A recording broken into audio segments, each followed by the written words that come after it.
भारतीयता हा भारताचं मूळ आहे. ते जर कापलं तर तो वृक्ष सुकून जाईल. प्रधानमंत्र्यांनी टॉयलेट आणि स्वच्छ भारत असे विषय घ्यावेत, आत्तापर्यंत कोणी घेतले नव्हते.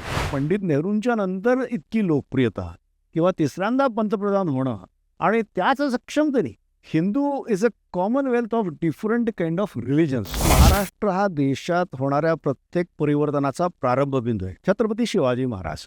कलेक्टरची मुलगी पण आरक्षणाचा फायदा घेते, मंत्र्यांची मुलं पण आरक्षण व्यवस्थेचा फायदा घेत आहेत. हे कितपत योग्य आहे? कुत्रा माणसाला चावला तर ती न्यूज होत नाही, माणूस कुत्र्याला चावतात तर न्यूज होते. ज्या गोष्टी आज जे 50च्या वरती आहेत त्यांच्या पिढीने श्रद्धा म्हणून स्वीकारल्या, त्या गोष्टी आजची तरुण पिढी तर्कानी स्वीकारते. कुछ बात है कि हस्ती मिटती नहीं हमारी, सदियों रहा है दुश्मन दौरे जमा हमारा, सारे जहां से अच्छा हिंदुस्तान हमारा.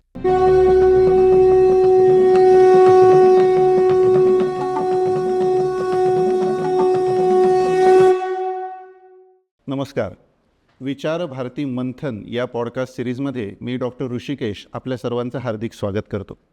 आज आपल्याशी संवाद साधण्यासाठी विख्यात विचारवंत, व्याख्याते आणि सामाजिक कार्यकर्ते आदरणीय श्री विनयजी पत्राळे इथे उपस्थित झालेले आहेत.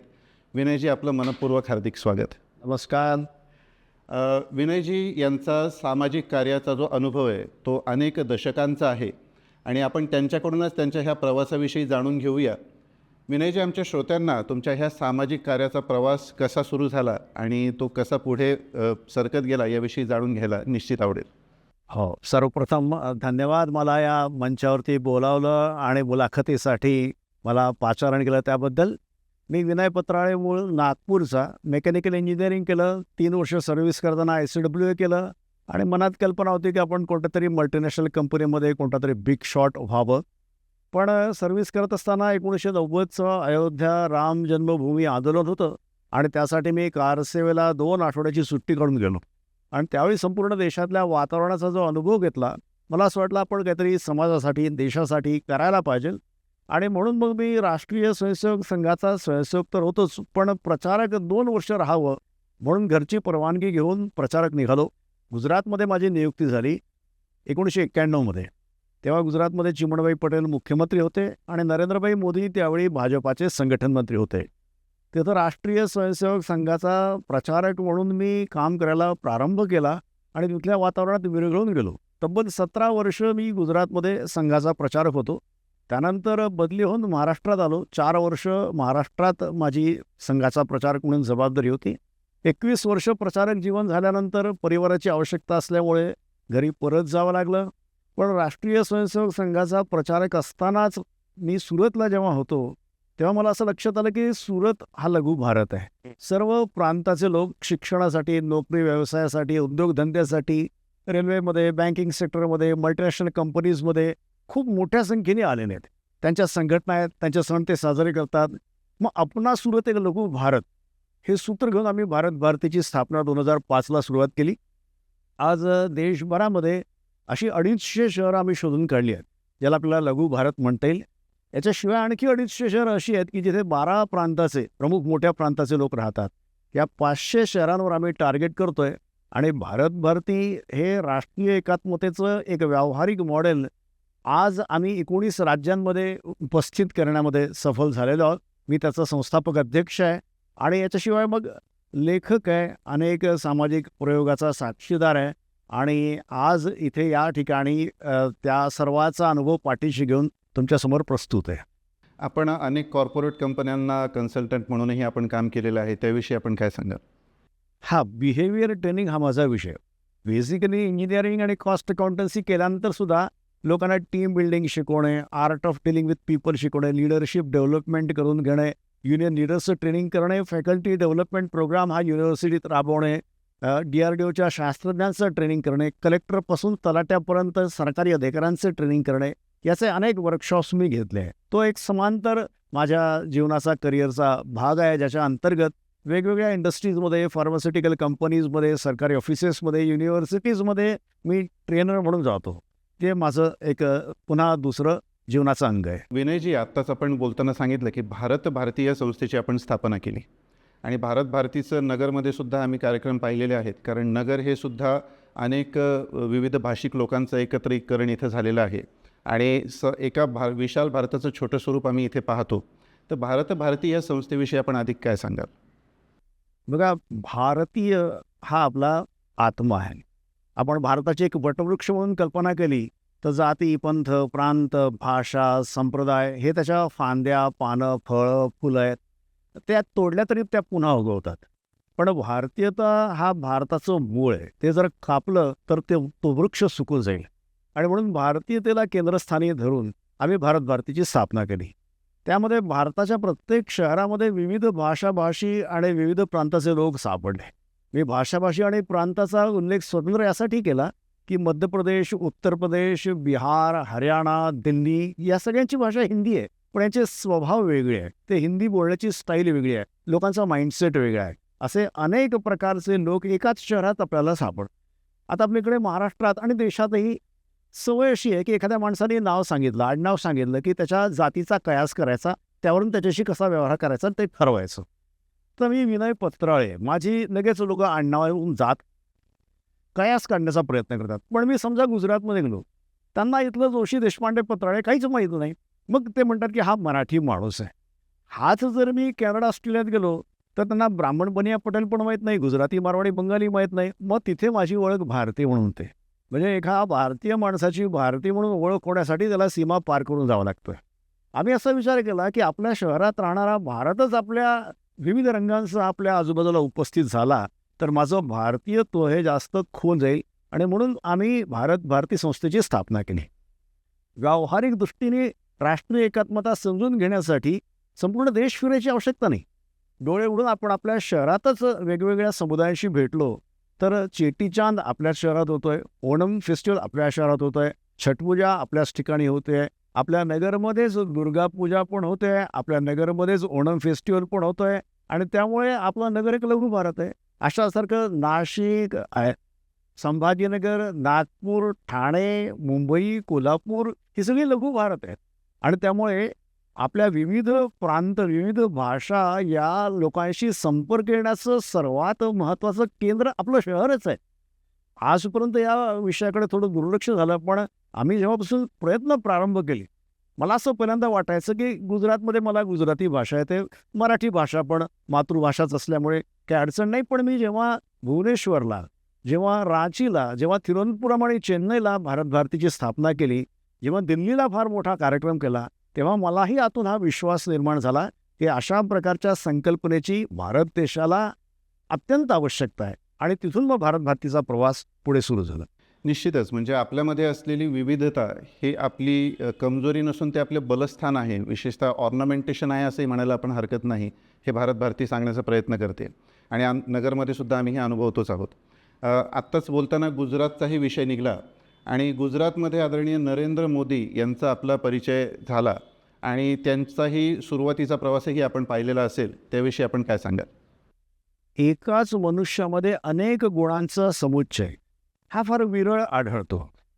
नरेंद्रभाई मोदींमध्ये एक व्यक्तित्वाची जादू, वाणीचा करिश्मा, ब्युरोक्रेसीवरती पकड, व्हिजन आणि या सर्व गोष्टी एकाच मनुष्यात एकत्रित झालेल्या आहेत.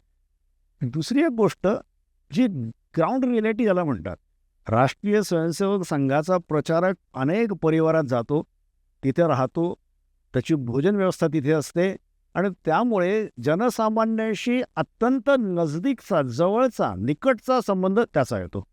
मी एकदा गणित केलं, एका वर्षी मनुष्य साधारण 600 वेळा जेवतो कमीत कमी. मी स्वतः 21 वर्ष प्रचारक होतो, म्हणजे मी 15,000 वेळा जेवण केलं. माझं कमीत कमी 1,500 ते 2,000 कुटुंबांमध्ये जाणं, राहणं आणि जेवण झालं. माझ्यापेक्षा जास्त वेळ मोदी प्रचारक आहेत.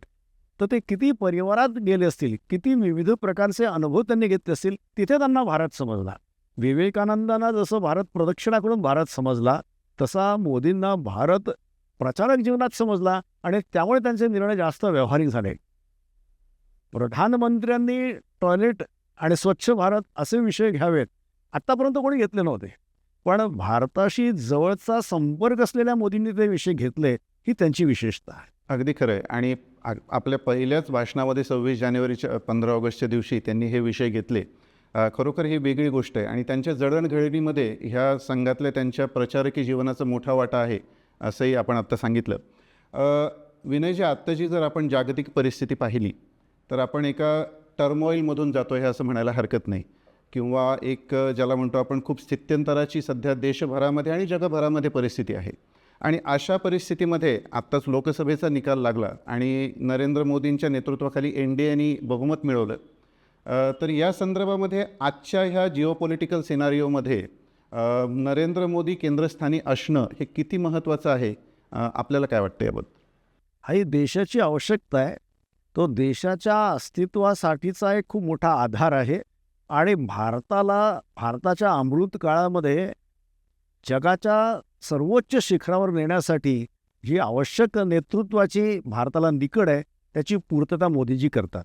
एक तर मी सांगितलं की जमिनीशी जोडलेला मनुष्य आणि एक वैश्विक दृष्टी असलेला मनुष्य, जगभरामध्ये सर्व अन्य मोठ्या देशाच्या नेतृत्वाशी सहजपणे मित्रत्वाच्या भावनेने कोणतंही दडपण न घेता बोलू शकणारा असा पंतप्रधान, या वयाच्या 74व्या वर्षीसुद्धा न थकता अविरतपणे कुठे रोड शो, कुठे इंटरव्ह्यूज, कुठे भाषणं, सभा संबोधन करणारा पंतप्रधान आणि या वयातसुद्धा टेक्नोसॅव्ही असलेला मनुष्य, जो टेक्नॉलॉजीचा उपयोग करून भारताला प्रगतीपथावर नेऊ इच्छितो, अशासारखा मनुष्य या भारताला पंतप्रधान म्हणून मिळणे, आपण असं म्हणू शकतो की 140 करोड देशवासियांसाठी एक सद्भाग्याची गोष्ट आहे. तिसऱ्यांदा निवडून आले हीच आपल्या स्वतःमध्ये, हिंदीत ज्याला म्हणतात अपने आप में, खूप मोठी सफलता आहे. भारतासारख्या इतक्या विभिन्न मानसिकतेच्या जनसंख्येमध्ये एकच मनुष्य तिसऱ्यांदा पंतप्रधानपदी आरूढ व्हावा ही त्याच्या व्यक्तिगत जीवनाची एक खूप मोठी सफलता आहे. हा, अपेक्षा फार त्यांनी उंचावल्यामुळे असं वाटू शकतं की त्या अपेक्षा पूर्ण झाल्या नाहीत. But come what may, he is a prime minister आणि त्यामुळे देशाची संचालनाची सूत्र आता त्यांच्या हातात आहेत आणि त्यानंतर त्यांनी आपला कार्यभार पुन्हा चालू केला आहे. तिसऱ्या टर्ममध्ये पुन्हा ते भारताचे पंतप्रधान म्हणून विश्वामध्ये आणि भारतात प्रस्थापित झालेत, याबद्दल काही कोणाच्या मनात शंका संशय नाही. सध्याची विश्वाची स्थिती आपण पाहिली तर ती फार भयावह आहे. या रशिया युक्रेन युद्ध संपायचं नाव घेत नाही आहे. जर्मनी त्यांची निळी मस्जिद तोडली आहे. फ्रान्स आणि इंग्लंडला भीती वाटायला लागली की त्यांचं भविष्य काय असणार आहे. आणि काहीच दिवसापूर्वी अशी परिस्थिती निर्माण झाली की सगळ्या जगभरातल्या फ्लाईट्स लेट झाल्या. का? की मायक्रोसॉफ्टमध्ये काहीतरी समस्या, प्रॉब्लेम निर्माण झाला. त्यामुळे असं एक केंद्रित झालेलं जग कोणत्या तरी लहानशा गोष्टींनी सगळं कोलमडून पडेल का काय, अशी परिस्थिती निर्माण झाल्यासारखी वाटते. पर्यावरण, जमीन, वायू, जळ प्रदूषण या संकटाने जग कोलमडून पडणार की आर्टिफिशियल इंटेलिजन्सनी कोलमडून पडणार की कोरोनासारख्या बायोलॉजिकल वेपन्सनी जगाचा नाश होणार की ॲटॉमिक वॉरफेअरने होणार. फक्त हाच एक चॉईसचा प्रश्न राहिला आहे. त्यामध्ये भारताने जगाचं नेतृत्व करावं, सस्टेनेबल डेव्हलपमेंट, धार्मिक सर्वधर्म समभावाचा विचार, भारताचा योग, आयुर्वेद, परिवार व्यवस्था, कृषी आणि गाय, भारताची नदीला माता मानून त्याची प्रदक्षिणा करण्याची परंपरा, या सर्व गोष्टींची जगाला अत्यंतिक आवश्यकता आहे आणि भारताचं सक्षम नेतृत्वच ती जगाला दिशा देऊ शकेल. आणि त्यामुळे भारताची भूमिका अत्यंत महत्त्वाची असणार आहे. भारताच्या पंतप्रधानांची भूमिका अत्यंत महत्त्वाची असणार आहे. या सर्व वैश्विक परिदृश्यामध्ये नरेंद्रभाई मोदी भारताचे पंतप्रधान आहेत. मला असं वाटतं फक्त भारतासाठी नाही, भारताला विश्वगुरू करण्यासाठी ही फार मोठी संधी आहे. विनयजी, नक्कीच आपण आत्ता बोलताना सांगितलं की जगभराने नरेंद्र मोदींचं नेतृत्व स्वीकारलं आहे असं म्हणायला हरकत नाही. पण असं असताना आत्ता जी लोकसभेची निवडणूक झाली त्यामध्ये अब की बार 400 पार असा नारा दिला गेलेला असताना पाहिजे तेवढं यश नरेंद्र मोदींना मिळालं नाही, असा एक मतप्रवाह माध्यमांमधून आपल्याला दिसून येतो. याबद्दल आपण काय सांगाल आणि याची कारणमीमांसा काय असावी नेमकी? 400 पार झाले नाही हे तर सत्य डोळ्यासमोर आलेलं आहे. त्यामुळे त्याला काही विरोध करण्याचा प्रश्न नाही. आणि या सर्व बाबतीमध्ये जे एक्झिट पोलच्या एजन्सी आहेत त्या सर्वांचे पण आडाखे सपशेल फसलेले आहेत. त्यामुळे भारतातल्या भाजपा आणि नरेंद्रभाईंवर प्रेम करणाऱ्या लोकांनीच नाही तर जे तटस्थ असं मूल्यांकन करणाऱ्या एजन्सीजनी सुद्धा यावेळी 350च्या वर सीट्स येतील आहे एन-डी-एच्या, असं अनुमान केलं होतं. त्या अनुमानाच्या प्रकाशामध्ये आत्ताची जी सीट्सची स्थिती आहे ती कमी दिसते असल्यामुळे असं वाटतंय की काहीतरी कमी झालेलं आहे, काहीतरी पराजय झाल्यासारखा वाटतोय, असं एक मनात स्वाभाविक आहे. थंड आणि गरम हे जसं तुलनात्मक आहे की थंडीमध्ये गरम पाणी बरं वाटतं, पण तेच गरम पाणी उन्हाळ्यात आपल्याला त्रासदायक वाटतं. तसं या 400 पारच्या बॅकग्राऊंडवरती आत्ताची परिस्थिती ही थोडी मागे हटल्यासारखी वाटते आहे, त्यात काही वाद नाही. पण जर या दृष्टिकोनातून पाहिलं की पंडित नेहरूंच्या नंतर इतकी लोकप्रियता किंवा तिसऱ्यांदा पंतप्रधान होणं आणि त्याच सक्षमतेने असं वाटलं होतं की कुठेतरी कॉम्प्रोमाइज करतील, काहीतरी महत्त्वाची पदं अन्य एन-डी-एमधल्या घटक पक्षांना मिळतील. लोकसभेचे अध्यक्ष कदाचित ते होतील याबाबतीतही बरीच चर्चा झाली. पण तरीसुद्धा एक स्वतःची अक्कड, स्वतःची टेक, स्वतःची निष्ठा टिकवून मग बाकी पक्षांचं समर्थन हे त्यांनी घेऊन दाखवलं. ही पण एक खूप मोठी सफलता आहे. आणि त्यानंतर मग वैश्विक प्रवास त्यांचा जो पुन्हा सुरू झाला, त्यातून त्यांनी एक पण पाऊल मागे हटणार नाही. म्हणजे एक नियम होता जुना जी-आर की RSSशी संबंधित लोकांनी सरकारी नोकरी करू नये किंवा त्यांना ती लाभणार नाही. तो जी-आर त्यांना मागे घेतला. म्हणजे he is yet playing on the front foot. त्यांना बाकी घटक पक्षांचं पण कोणतंही प्रेशर वाटलं नाही आणि त्यांनी बोल्डली हा निर्णय घेतला. यातच लक्षात येतं की is eight on driving seat and driving very vigorously. तर त्याच्यातून हे आपल्याला निदर्शनात येतं. एकूण सीट्सची संख्या जरी कमी झालेली आहे तरी त्यांचा आत्मविश्वास किंवा त्यांची कार्यशैली काही बदललेली नाही असं आपण म्हणतात. पण मला याच पुढच्या गोष्टीमध्ये विचारायचं असं आहे की लोकशाहीमध्ये जय पराजय हे चालूच राहतात. कुणी विजयी होतं, कुणी पराजयी होतं. पण हा केवळ मतमतांचा जय पराजय न होता हा नॅरेटिव्हची लढाई होतीये असं एकंदरीत आपल्याला एक वातावरण दिसतंय. आणि ह्या लोकसभेमध्ये आपल्याला ते प्रकर्षाने जाणून आलं. तर ही नॅरेटिव्हची लढाई हे जे सगळ्या माध्यमांमध्ये सध्या चाललेलं आहे हे नेमकं काय प्रकार आहे, आपण काय सांगाल याबद्दल? हे बघा, मनुष्याला मन आहे आणि त्या मनाचे लाईक्स डिसलाईक्स आहे. त्या मनाच्या धारणा, श्रद्धा, निष्ठा, मान्यता आहेत. त्यालाच आपल्याला प्रभावित करणे, याला नॅरेटिव्ह्ज म्हणता येईल. उदाहरणार्थ, सर्पदंशाने लोक मरतात. भारतातले 90% सर्प हे बिनविषारी आहेत. पण का मरतात? तर मनात ती भीती आहे की मला साप चावला म्हणजे मी मारणार. हे जसं एका मनुष्यासाठी सत्य आहे, तसं त्या जनसमूहासाठी पण हे सत्य आहे की त्यांनी काही गोष्ट मनाने मान्य केली की त्याचे सर्व व्यवहार, विचार, दिशा ही तशीच होते आणि त्या मताला प्रभावित करता येऊ शकतं. जाहिराती हेच काम करतात. इंग्रजांनी हेच केलं. इंग्रज भारतात आल्यानंतर इतक्या खंडप्राय देशावरती राज्य करणं हे इंग्रजांना शक्यच नव्हतं. म्हणून त्यांनी नॅरेटिव्ह्ज तयार केले की आर्यांचं भारतावर आक्रमण. मी इयत्ता 5वीत असताना हा आमचा पहिला धडा होता की आर्यांचं भारतावर आक्रमण. आश्चर्य वाटायचं. इंग्रजांनी हा नॅरेटिव्ह का केला की तुम्ही आम्हाला म्हणजे ब्रिटिशांना बाहेर का हाकलताय, आम्ही बाहेरचे आहोत म्हणून. अहो पण तुम्ही कुठे इथले आहात? तुम्ही पण भारतामध्ये कुठून तरी बाहेरून आले आहात आणि इथले द्रविड होते, इथले आदिवासी होते, त्यांना पराजित करून तुम्ही राज्यकर्ते झाले आहात. तर आम्हाला हाकलताय, चला जेवढे बाहेर आले सगळ्यांना बाहेर हाकलू दे. आणि हा नॅरेटिव्ह इथल्या लोकांनी कळत नकळत स्वीकारला आणि त्यामुळे इंग्रजांना इथे राज्य करणं सोपं गेलं. आदिवासी शब्द म्हणजे जे पहिले इथे राहत आहेत ते आदिवासी आणि मग बाकी सगळे बाहेरचे आलेले. वास्तविक तर ते जनजाती आहेत, ट्राईब्स आहेत. पण इंग्रजांनी हा शब्द चतुराईने त्यामध्ये टाकला. आणखीन एक नॅरेटिव्ह आहे, हिंदू, मुस्लिम, सिख, ईसाई आपस में है भाई भाई. याच्यात तो प्रास, ईसाई आणि भाई भाई हा जुळतो. पण सिख, मुस्लिम, ईसाई हे सेक्ट्स आहेत. म्हणजे one God, one profit, one place of worship, one book and one way of worship. Hindu is a commonwealth of different kind of religions. त्यामुळे हिंदूंना या रांगेत बसवणं एक प्रकारे हा चुकीचा पायंडा पडला. आणखीन यात एक आहे की शीख, ईसाई आणि मुस्लिम कसे दाखवले? ख्रिश्चन आहेत, ईसाई हे क्रॉसने दाखवले, मुस्लिम चांतारेने दाखवले, शीख पगडीने दाखवले आणि हिंदू जो दाखवला तो शेंडीने जानवं दाखवलं. म्हणजे मग हिंदू आणि ब्राह्मण हे एक झालं आणि मग ज्यांना ब्राह्मणांचा विरोध करायचा होता त्यांनी हिंदूंचा विरोध करणं सुरू.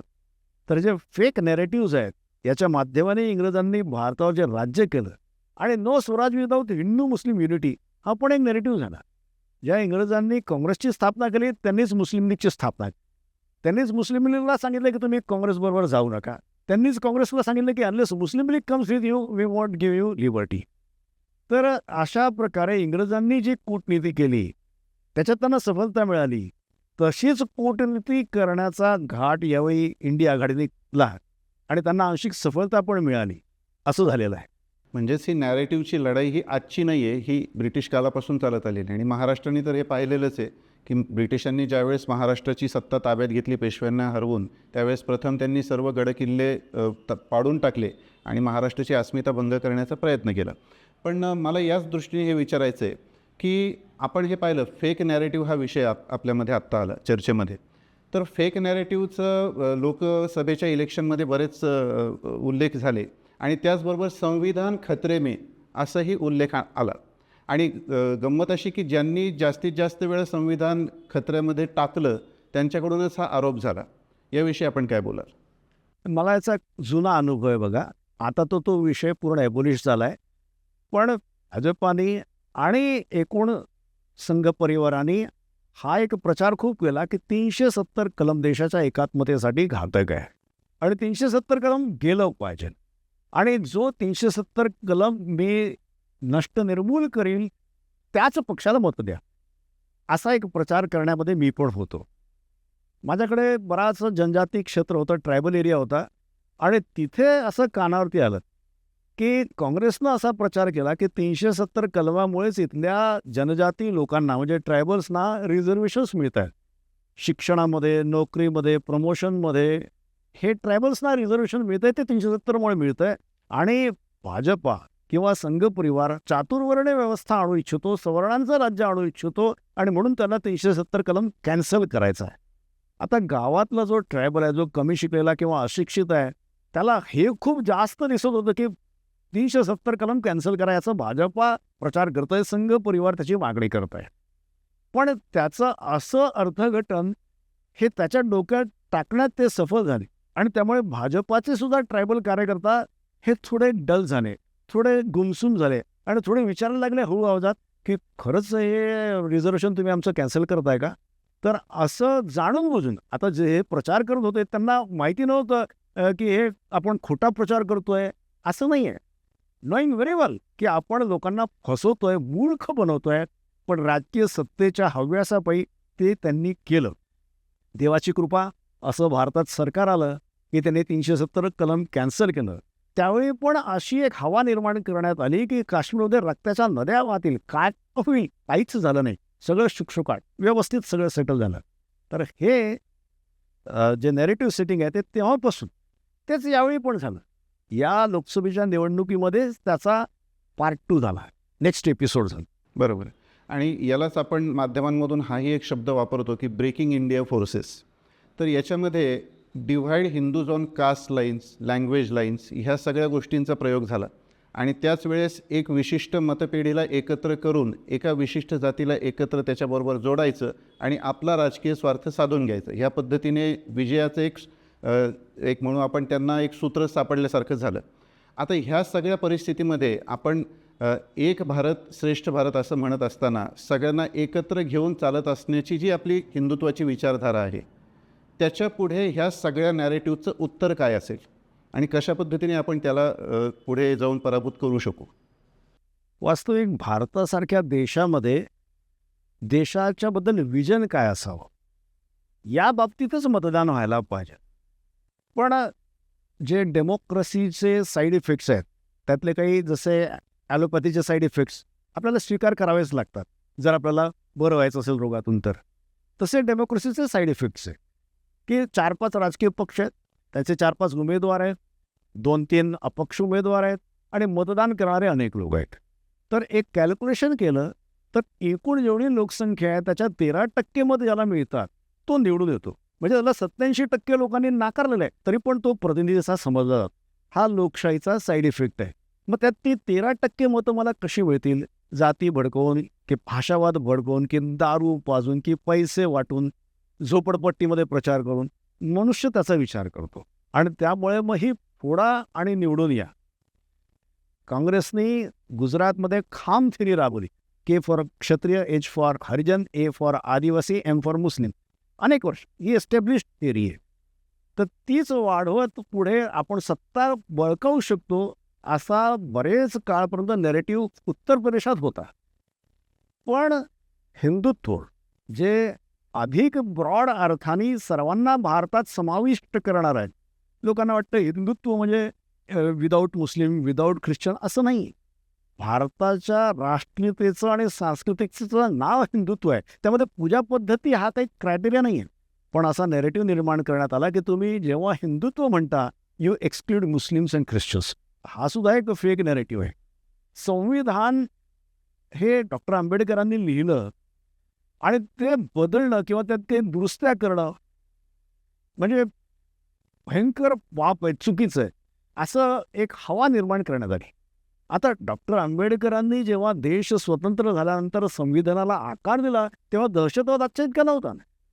मग दहशतवाद आल्यानंतर दहशतवाद संबंधीचे कायदे करणं क्रमप्राप्त झालं.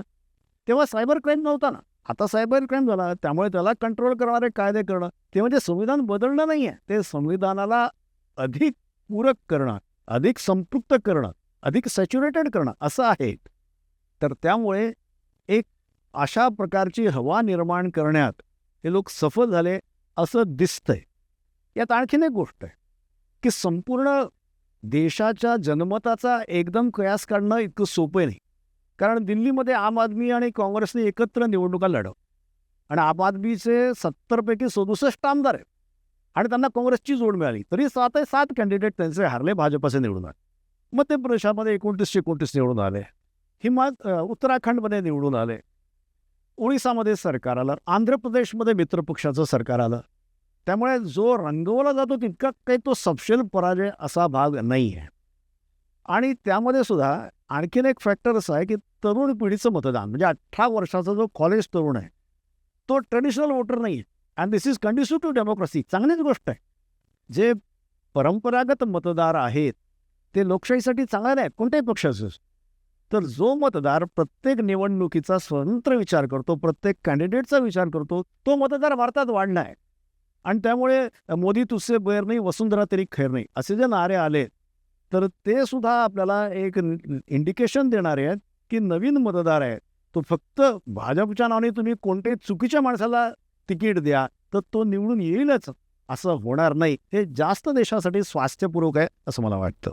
विनयजी, आपण भारतातली परिस्थिती पाहिली आणि त्याचबरोबर जगभरामध्ये सुद्धा आपल्याला असं दिसतंय की डीप स्टेट नावाचा एक शब्द आपण वारंवार ऐकतोय. अमेरिकेमध्ये सुद्धा डोनाल्ड ट्रम्प यांच्यावर झालेला हल्ला असो किंवा युरोपमध्ये वारंवार डोकं वर काढत असलेले लेफ्ट लिबरल्स असो किंवा आत्ताच ऑलिम्पिकमध्ये झालेली एक LGBTQ नावाखाली झालेली एक घटना असो की जिथे बॉक्सरला पराभव स्वीकारावा लागला. ह्या सगळ्या सिनारिओमध्ये, ह्या सगळ्या परिस्थितीमध्ये भारतामध्ये ह्या सगळ्या नॅरेटिव्हला आपल्याला तोंड द्यायचं आहे कारण आपला मध्यमवर्गही त्याला बळी पडतो आहे. तर याला आपण उत्तर कसं शोधणार?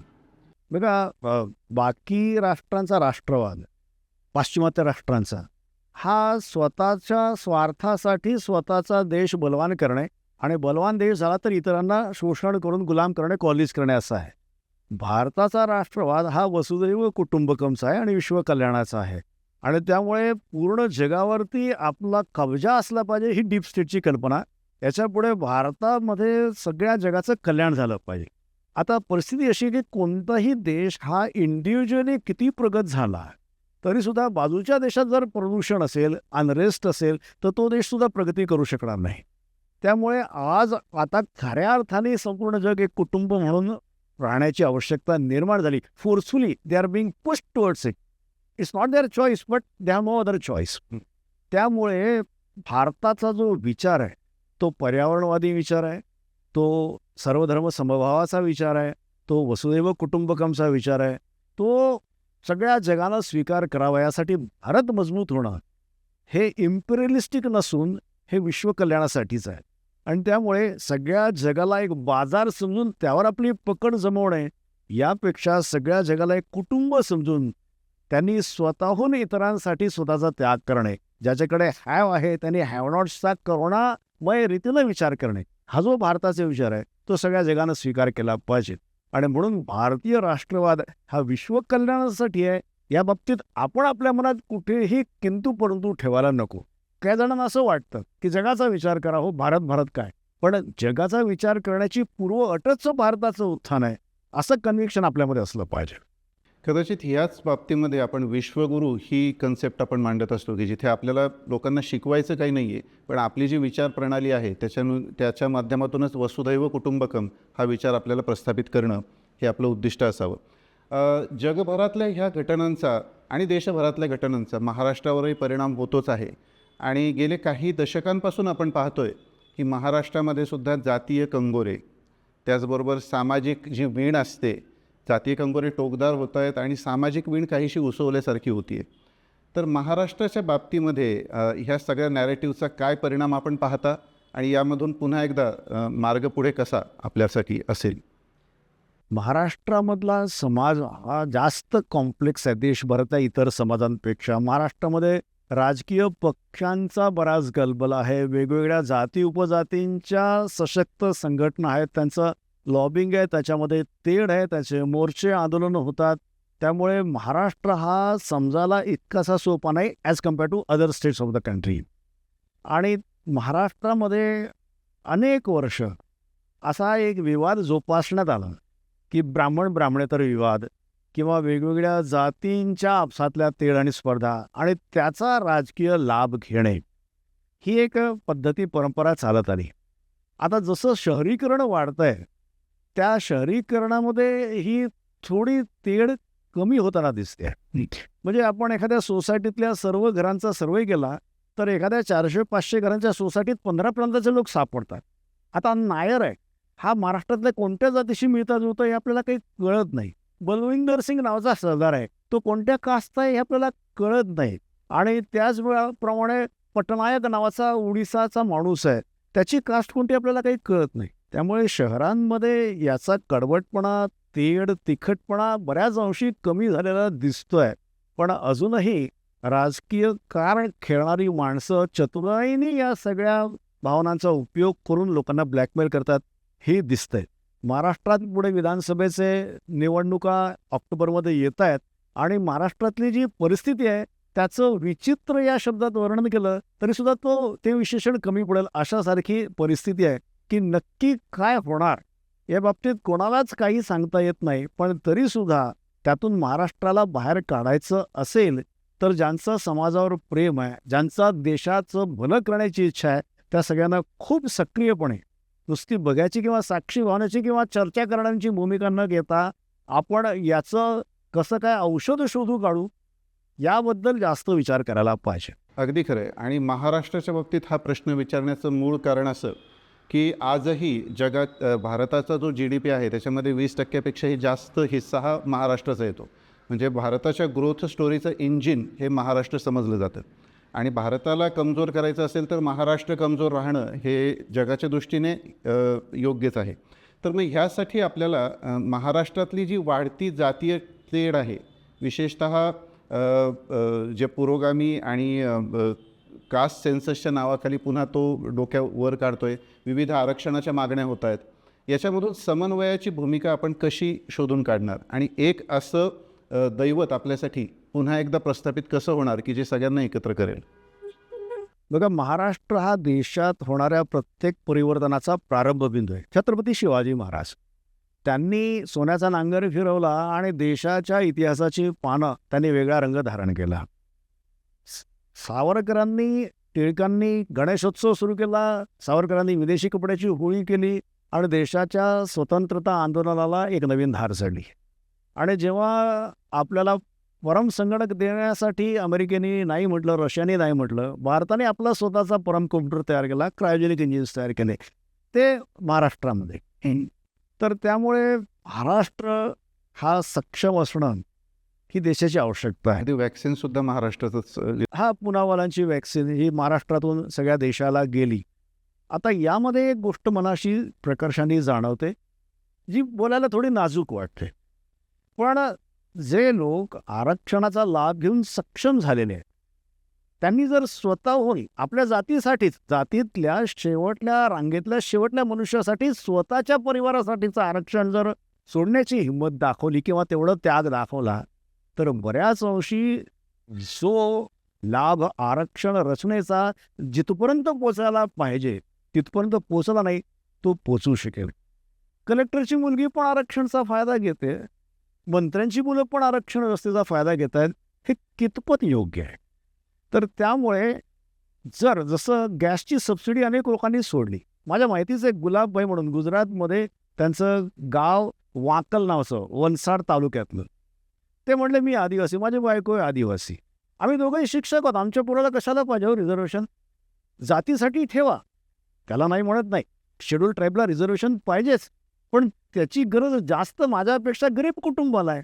मी जर ती जागा अडवली तर ती त्याला मिळत नाही, कारण ते लाडू निश्चित संख्येने आहेत. तो जर मी खाल्ला तर त्याला मिळणार नाही. तर मी स्वतः लिहून दिलं की माझ्या मुलाला याचा लाभ नको. असं थोडं उदार धोरण जर काही लोकांनी घेतलं, ज्यांच्या जातीला आरक्षणाचा लाभ मिळतोय, तर ज्यांना खरंच आवश्यकता आहे त्यापर्यंत ती गंगा लवकर पोचू शकेल असं मला वाटतं. नक्कीच. पण मांजराच्या गळ्यामध्ये घंटा कोण बांधणार हा पण मोठा प्रश्न आहे. सुरुवात कुठून तरी व्हायला पाहिजे. एक महत्त्वाचा मुद्दा मला याविषयी बोलायचा आहे, कारण एकीकडे ब्रेकिंग इंडिया फोर्सेस या पूर्ण क्षमतेने कार्यरत असताना जो हिंदुत्वाचा किंवा एकीकरणाचा नॅरेटिव्ह घेऊन लढतो आहे, तो काहीसा सोशल मीडियाच्या माध्यमातून किंवा जनरल माध्यमातून सुद्धा एक निराशेचा सूर आपल्याकडे पाहतो आहे, की जे काही दिसतं आहे आपल्याला की असं आहे की आता इथून पुढं तर भवितव्य आपलं अटळ आहे, की आपण विनाशाकडेच चाललेलो आहोत. मग ही लढाई लढायची तरी कशासाठी? तर ह्या नॅरेटिव्हबद्दल किंवा ह्या माइंडसेटबद्दल आपण काय म्हणाल? असं काय आहे की आम्ही असं ऐकलं होतं की कुत्रा माणसाला चावला तर ती न्यूज होत नाही, माणूस कुत्र्याला चावतात तर न्यूज होते. त्यामुळे ज्या गोष्टी थोड्या भडक असतात त्या गोष्टी लवकर पॉप्युलर होत. एखाद्या माणसाने भोजन कार्यक्रम ठेवला, 1000 लोक जेवून गेले, तृप्त होऊन गेले, ती न्यूज होत नाही. पण 10 लोकांना उलट्या झाल्या त्यामध्ये, तर मग ती न्यूज होते. तर त्या दृष्टिकोनातून बातम्या ज्या समाजात जातात त्या अशा प्रकारच्या थोड्या विस्फोटक भडकवणाऱ्या असतात. उदाहरणार्थ, पुण्यातल्या पेपरमध्ये मी एक दिवस बातमी वाचली की परप्रांतीय युवकाने युवतीची छेडखानी केली. आता छेडखानी करणारा लोफर आहे, तो कोणी असू शकतो. महाराष्ट्रीयन पण तरुण मुलगा एखादा छेडखानी करतोच की. पण मग मुद्दाम त्याला अशासारखं ट्विस्ट देणं, त्या बातमीला कॅची करण्यासाठी, हा थोडा स्वभाव असल्यामुळे या गोष्टी जास्त प्रवाहित होतात. पण त्या समाजाच्या एकूण स्वास्थ्याच्या दृष्टीने चांगला नसल्यामुळे, मला माहिती आहे गुजरातमधला पेपर आहे, त्यांनी नो निगेटिव्ह न्यूजचा एक दिवसच नक्की केला. आठवड्यात एक दिवस नो निगेटिव्ह न्यूज. आणि त्यातून मग समाजात ज्या चांगल्या गोष्टी होतात त्याला प्रसारित आणि प्रोत्साहित करण्यासाठी एक कॉलमच चालू. वास्तविक लोकांचा माइंडसेट या सोशल मीडिया, प्रिंट मीडियावरून तयार होत असतो, तो सकारात्मक तयार व्हावा. कारण खरंच समाजामध्ये खूप चांगले परिवर्तनाचे प्रयोग चालू आहेत, खूप चांगल्या घटना होत आहेत.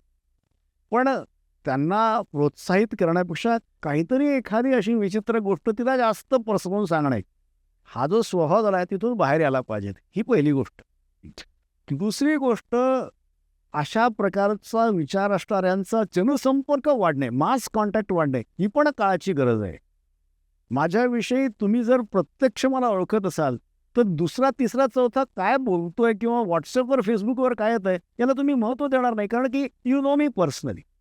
तर अशासारखा, जसं एक विपुल पटेल म्हणून होता, गुजरातमध्ये पटेल वेगवेगळ्या जातीत.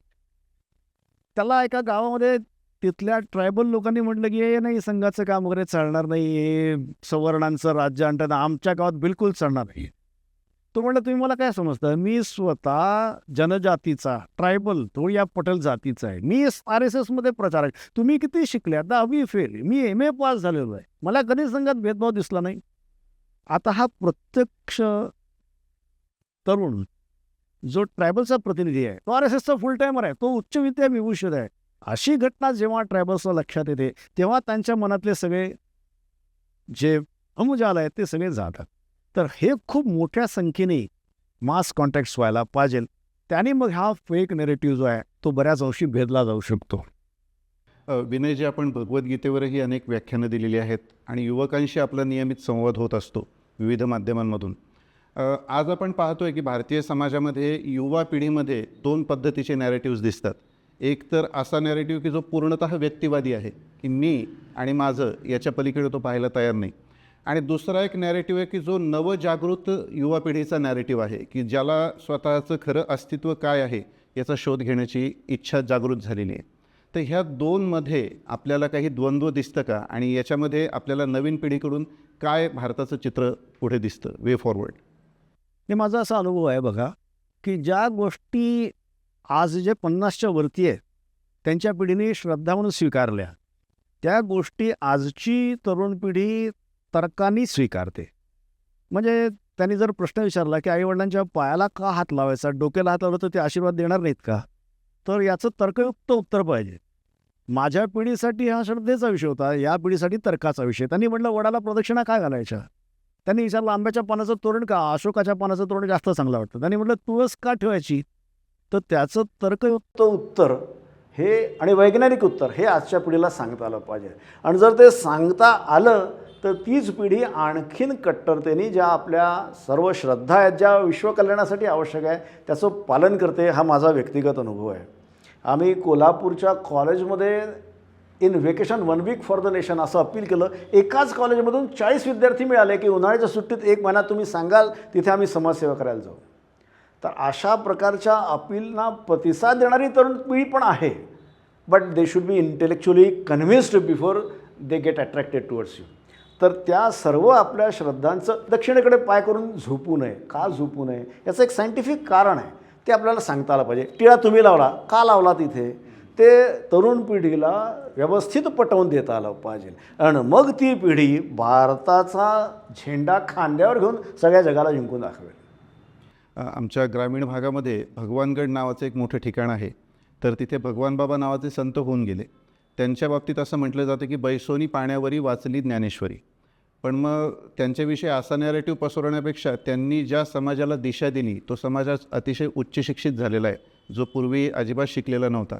तर हा खरा चमत्कार आपण लोकांसमोर मांडावा असंही अनेक संत महंताचं म्हणणं असतं. म्हणजे आपण कुठल्या पद्धतीने धर्म लोकांसमोर मांडतो याच्यानुसारही त्यांची पुढची वाटचाल चालू राहते.